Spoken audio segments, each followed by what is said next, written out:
I really don't like being the bearer of bad news. I know that's probably difficult for some people to think with some of the videos on this channel. I know a lot of people are probably like, oh man, Tom just loves focusing on the negative, doesn't he? He loves talking about, Adam Kovic kind of going to shit. He loves talking about the downfall of Rooster Teeth. He loves lambasting people for the Barbie movie. He's just a negative Nancy through and through. While I don't think that is completely true, I don't think it's really any secret that the majority of news around things that I'm very interested in tend to come with this very big red flag, or maybe not red flag, but like this big glaring yellow flag of like, hey, all these things that you're into and that you grew up with are going through a period of time that can best be described as rough. Whether we're talking about content creators that I really liked growing up with, like things like Funhouse and Achievement Hunter, which eventually became Let's Play, and Rooster Teeth as a whole, just to kind of use them as the barometer for where this video is going, things haven't been great the last 5 years of the company. I mean, really an argument could be made that things haven't been great for the last 10 years of the company. Actually, I think that's probably the more accurate statement.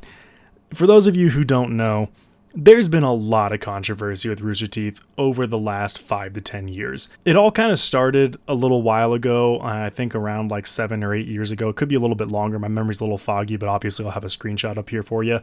But the popular job finding agency / review board for people who want to see a good idea of what salaries are going to pay for a certain job, or what the general feeling of employees are. For those of you who don't know, it's an app / website called Glassdoor. So basically you can plug in your company that you want to work for or that you are working for, and as long as they've been represented in some way by an accredited business source on Glassdoor, you can see a breakdown of what everybody thinks about the company who has worked for them, people who have worked for them, people who will work for them that want to know, blah, blah, blah, blah. You get the idea.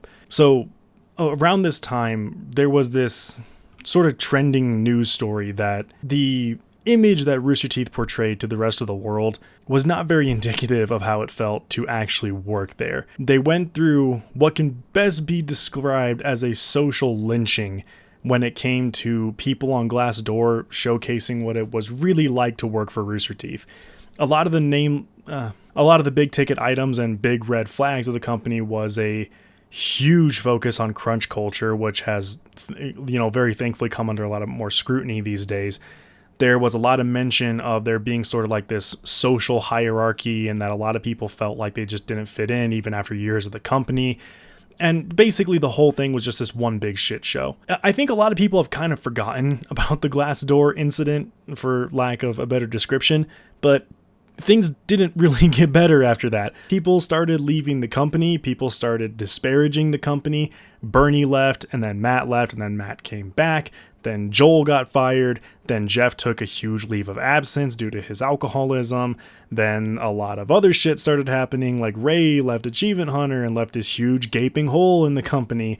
A lot of the podcasts started losing viewership. A lot of their original shows started losing viewership. Unfortunately, they lost Monty Oum, who was a huge face of shows like Ruby, and then Ruby started going down the hill. And then Let's Play started to taper off quite steeply, and people kind of stopped watching their content because they didn't really like the new people, and they felt like the vibe was just completely off. And then things just continued to get even worse when Ryan's allegations turned out to be true and he got fired from the company, and then Adam Kovic's allegations turned out to be true and he got fired from the company. It's just been one calamity after another when it comes to Rooster Teeth and the 2020s, or really the 2010s onward, if we're being completely honest with you. Which leads me to the really, truly tragic and unfortunate news of today. As I said, I don't like being the bearer of bad news. I really, really don't. This does not bring me any joy to say out loud. And honestly, it kind of sucks. Rooster Teeth's gone, guys. They're done. And this isn't like some hyperbolic statement to get a conversation drummed up in the comments. They're done.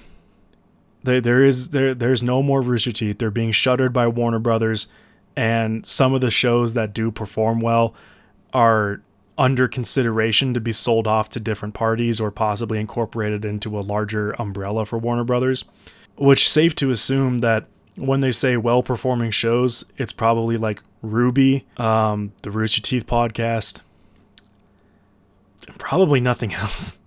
Red vs. Blue is done. They're going to be their final season. It's going to be like their end of a legacy season. Camp is done.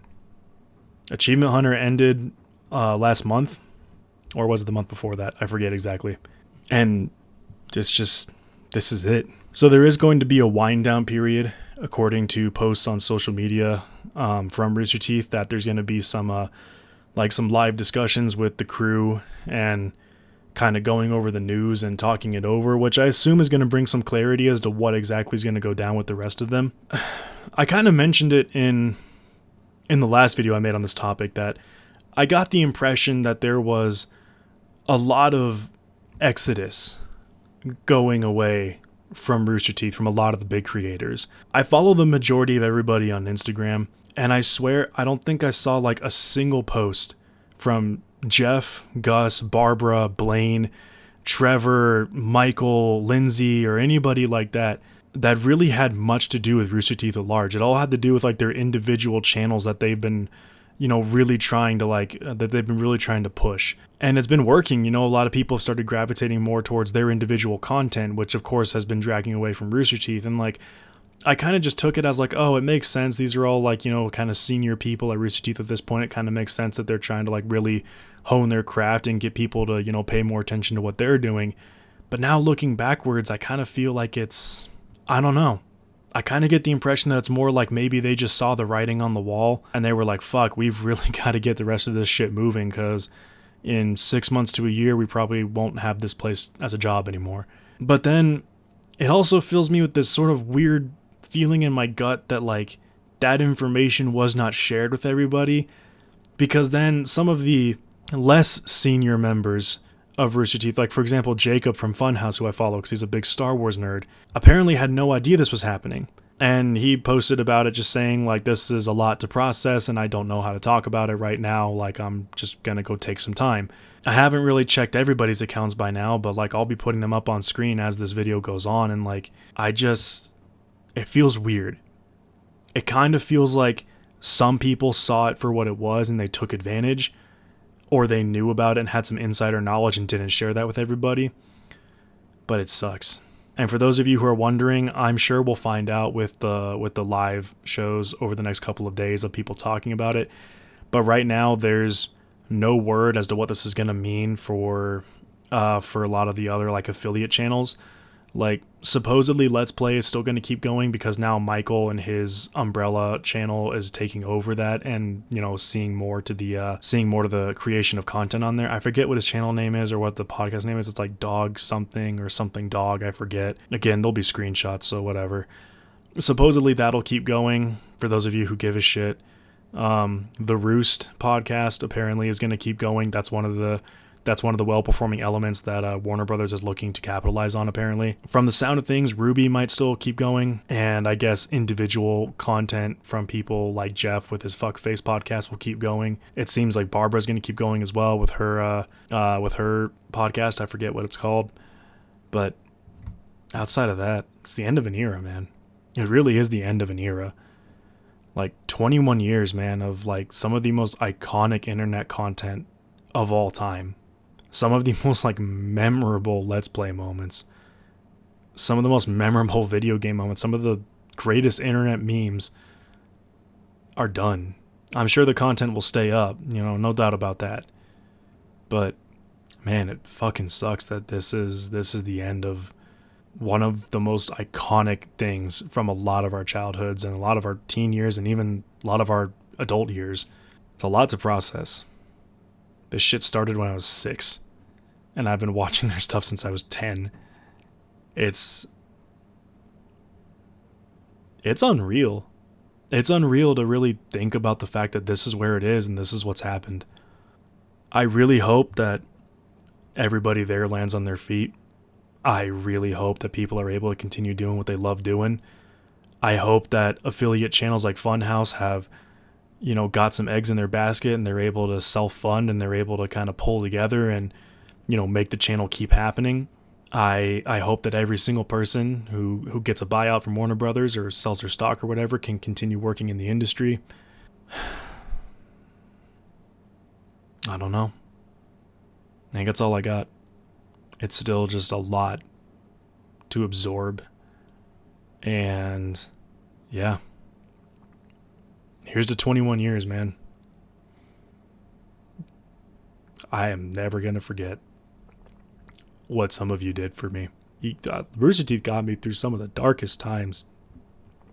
Some of the darkest times of my life, man. Like especially people like Ray, you know?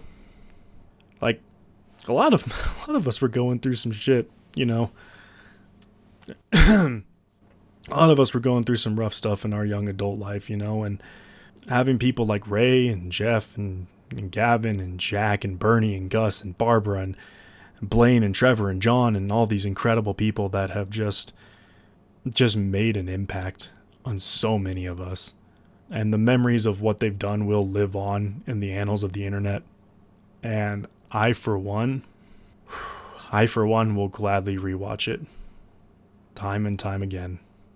Thank you for everything. To anybody from Rooster Teeth, if you somehow come across this video, I thank you. And I really do mean that. Thank you for all of it.